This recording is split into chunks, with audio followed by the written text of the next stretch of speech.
Hello, YouTube, and welcome to Prime Productions. I'm here to help enhance your tabletop gaming experience.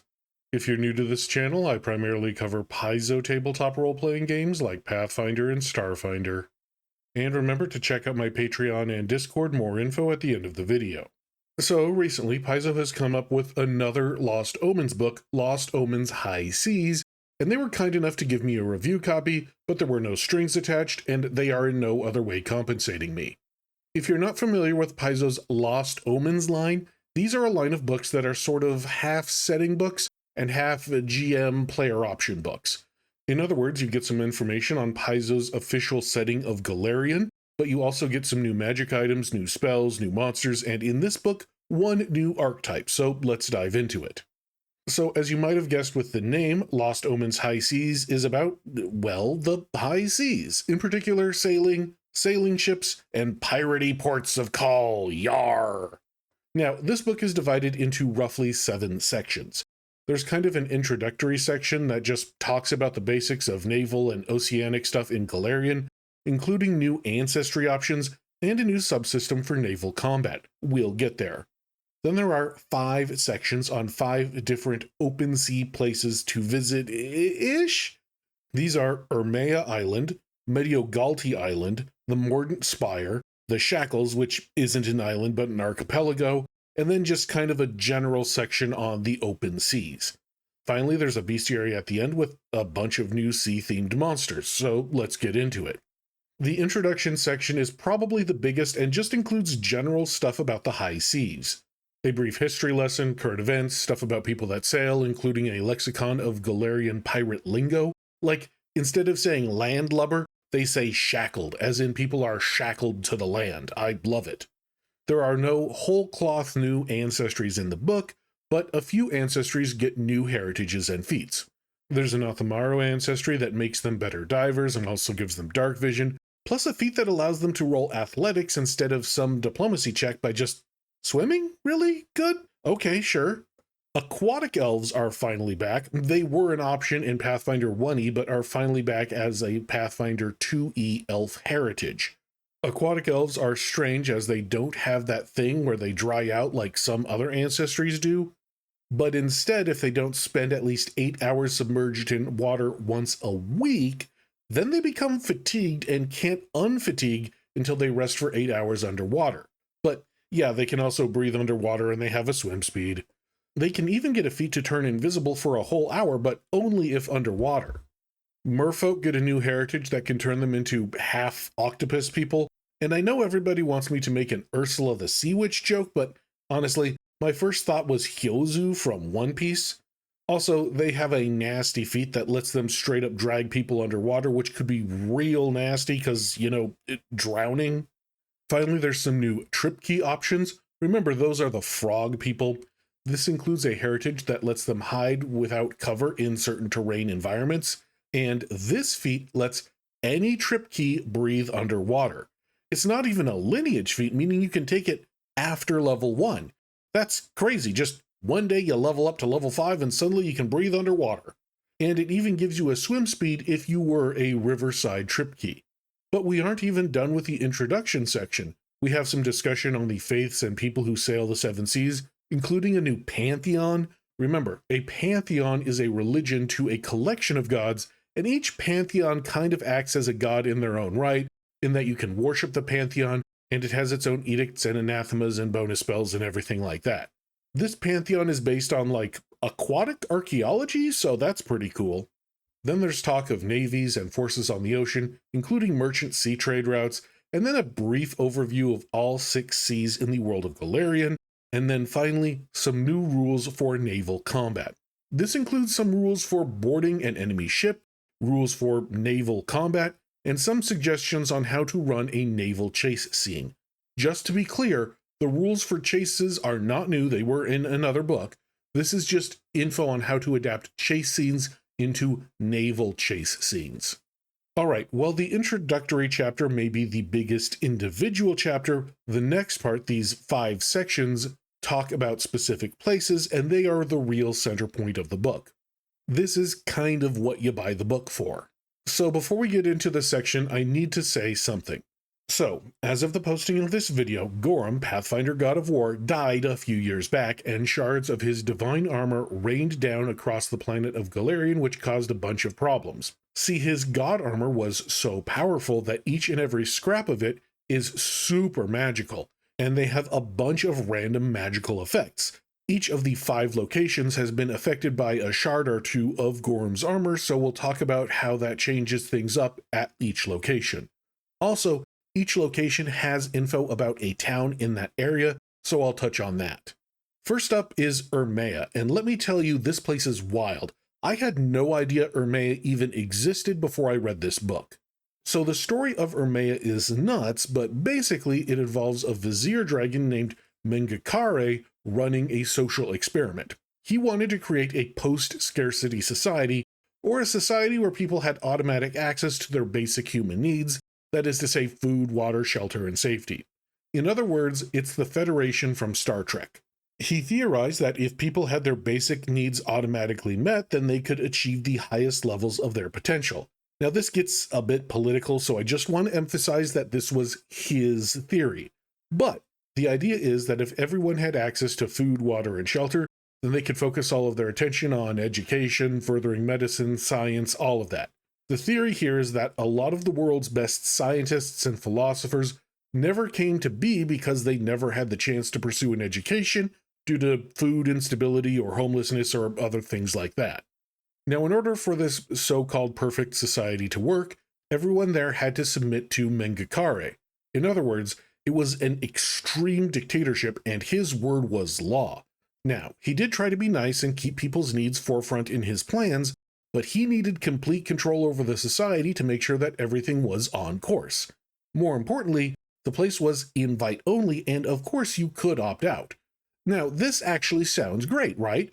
If Hermea sounded good to you, and it may not have, and if you got an invitation, you could have all your basic needs met by the dragon's massive magical might, and then you're free to explore art, philosophy, science, or whatever. Except, no. Mengakare was holding a terrible secret. Seems ages ago he found an artifact that held a shred of Dahak, god of evil dragons.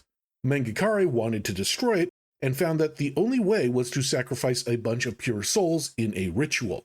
Hermea was basically his pure soul farm, and so he raised a bunch of humans to be as pure and absent from corruption as possible, and then his plan was to sacrifice everyone and destroy the shred of Dahak. So like, good intentions by hurting the evil dragon god, terribly evil plan. Also, there are implications that he would just unalive anyone who was a rabble-rouser or started trouble, so not great. Anyway, luckily for everyone on Hermea, some people convinced Mengakare to maybe not be evil, and pointed out that his plan needed people who willingly sacrificed themselves, not got tricked into it. So Mengakare took off, and now the people there are just kinda left to rule themselves. There's a lot of questions on what to do or how to do it, and without Mengakare, they are no longer in a post-scarcity economy, so that kinda sucks for them. As for the shards of Gorham's armor, well, they caused some members of the community to transform into dragon people, dragon bloods. This change is permanent as far as anyone can tell, and all bear a superficial resemblance to Mengakare, but otherwise, that's the extent of the god's reign there. Oh, and the town they cover in this section is the only town on the island, and it's called Promise, but most people just call it Hermea because there's only one town there. The player section has a few new magic items. I like these strap-on angel wings that increase your jump distance, or the more upgraded version lets you fly. Also, there are some new familiar options, including an ermine that can give you sure strike once a day, and a talking parrot that sheds pixie dust when flying. That's fun. Okay, next up is Mediogalti Island. The idea behind this island is pretty simple. Located just off of the eternal hurricane, the Eye of Ebendango, Mediogalti Island is the home of the Red Mantis Assassins. If you don't know, the Red Mantis Assassins are, well, assassins, but they are all religious in nature, worshipping the god Achikek. Now, Achikek is the god of assassinations, but he's not your typical assassination god. For example, he's not the god of usurping, and in fact demands that his people do not assassinate rightful leaders. He also demands that his faithful don't get drugged down by petty political ideology like sexism or racism, and that's kind of interesting. Anyway, there's not much to say. This is an island that was settled by his followers after they were driven from Rohadum by Rohadum's strict no religions policy. Now they control the island and occasionally fight with pirates who want to use the island as a home base. This section has the history of the island, talks about the recent political stuff, gives you a rundown of the island's biggest settlement, all of that. Oh, and as for the God's Realm, it implanted 2 shards into 2 creatures, a dinosaur and a tree, and the shards made them super intelligent, and now they are friends and maybe up to something? The town mentioned in this section is the major port town on the island called... I'm not going to try and pronounce that. It's the big port on the island, and it's where a lot of Red Mantis assassins hold power. This section does have some really cool new magic items, if a little disturbing, including boots that let you teleport through blood, which, I mean, gross, but cool. Also, there is a sword that lets you teleport to and then stab anyone who is taking bleed damage, which could be really great for a rogue character. There's also a few new class feats for rogues and investigators, including one that lets you, as a reaction, turn into living blood mist if you would go to 0 hit points, allowing you to fly to safety, hopefully. Next up we have the Mordant Spire. Now the Mordant Spire is actually a pretty interesting place. It's been in the lore of Golarion since back in Pathfinder 1st edition, but I don't think we've learned much about it because the elves there are super isolationist. And now we know the story, but to understand it, you have to know about ancient Aslant.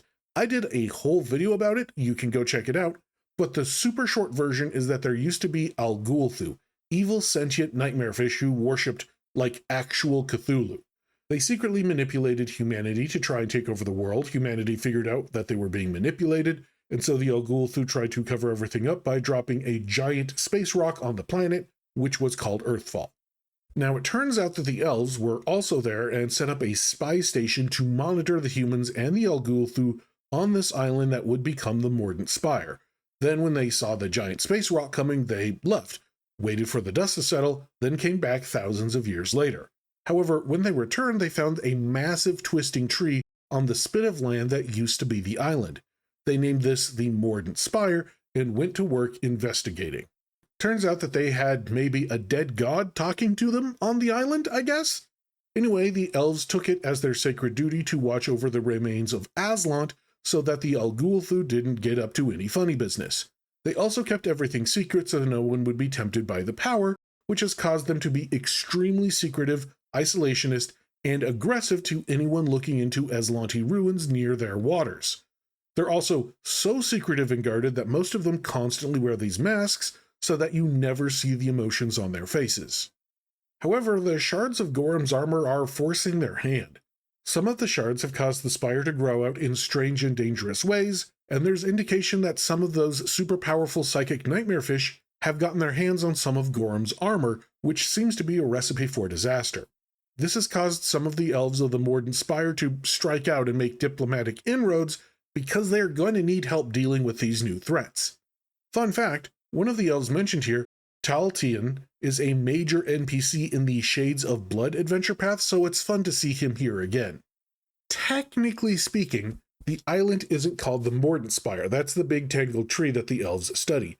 The island is called Isuna, but it is absolutely tiny, less than 2 miles wide, so there's not much else on the island. There is a tiny kind of port for the Mordant Spire elves to dock their ships at called Tidal Haven, though. The player section has a bunch of magic masks that you could theoretically get.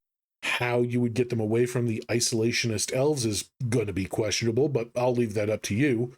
I like the Coral Aspect mask, which gives any armor you are wearing the aquadynamic property, meaning your armor doesn't give you any penalty to swim checks, even if you do not meet the strength requirement. Also, there's some new spells. Undertow is particularly nasty as it creates an extra-dimensional pool of water under someone's feet and tries to drown them. And if they don't have the athletic skill, they're just going to get boned. After that, there is the Shackles, which is an archipelago off the coast of Garund, which is the Pathfinder equivalent of Africa. The Shackles have thousands of tiny little islands, each with a different government, but the Shackles as a whole are run by a pirate council, and the head of the council is the so-called pirate queen, Tessa Fairwind. Side note, I think Tessa and her crew are the canonical group that went through the first edition adventure path, Skull and Shackles, which is the pirate campaign. There are 2 things going on in the Shackles. First is that, just like everything else, a few of the shards of Gorm's armor have fallen into the Shackles. One fell into the Pirate Queen's chest, giving her superpowers, but also, like, very slowly digging towards her heart and transforming her into some sort of scaled sea beast? So she's looking to figure out how to solve that. Also, one of the shards seems to have woken up Godzilla, or at least a kaiju called Gargarako, which is eating up ships in the area. Also, there is the Hellfire Crisis, which, remember, is the war between Andrin and Cheliax that is still going on. A lot of pirates hate that Cheliax has closed off trade routes, and so there is a massive volunteer pirate fleet looking to break the Chelaxian navy lines. This section also has info about one of the major pirate dens in the area called Port Peril, which has been a staple of many different Pathfinder adventures. As for player options, we have a few new feats for the pirate archetype, no surprise there. There is one that lets you wear fishhook clothing to buff your unarmed strikes and lets you deal grappling damage. Also, minor note, Paizo has officially published someone with the Z-Zer pronouns. Don't think I've seen that in publications before, but it's nice to see Paizo being progressive. There are also dashing feats, which just seem to be an assortment of class feats for various different classes that have a vaguely piratey theme. I like being able to jump into the water from any distance and not take fall damage. Final section is just about the open seas, not any one island or nation. There's not a lot to say here, there's just some info about a bunch of different parts of the big, deep ocean. There is that concern I mentioned earlier about the evil psychic fish, the Algulthu, finding those shards of Gorm's armor to do something nasty, but we don't know what that is just yet. There's also mention of some Azarketi, those are gillmen fish people, finding the shards of Gorm's armor and trying to give them to Cheliax for undisclosed favors, but that deal may be off due to the Hellfire Crisis, so stay tuned. There's also a list of several underwater cities in this section, including an in-depth look at Golinium. This is a city halfway between the Europe of Golarion, Avestan, and the Africa of Golarion, Garund. This is actually a hidden city full of Algulthu, which is terrifying. So yeah, don't go there, but there's a few pages about what it's like there. The book's one new archetype is in this section, Marine Marauder. This is sort of a general marine combatant archetype. The dedication feat turns all of your successful swim checks into critical successes and makes you better with net weapons. Also, there's a feat that gives you a permanent swim speed or makes your swim speed faster, so that's nice. There's also a few new items like the Hydration Cloak. All you have to do is soak this cloak in water and it negates the negative effects of that hydration penalty that Azarketi and Merfolk have for up to a week. Also, it lets you cast Water Walk once a day, so that's nice. Also, there are some aquatic animal companions like this cool iridescent lizard. Neat! Finally, like I said, there are some new monsters. This one is also on the cover, and it's a massive skeletal bone ship. It is an undead creature the size of a ship that generates its own bloody tide, but if you somehow tame it, it does act like a ship. Then there's a coral golem. Well, it's called a coral juggernaut, but it's basically a coral golem. And I really like this thing called a flotsam terror. Basically, when a bunch of sailors die in a shipwreck, the souls and the ship kind of get all mushed up and create a bunch of these splinter ship undead monsters powered by the churned up souls of the dead. That sounds nasty, but it's a really fun idea.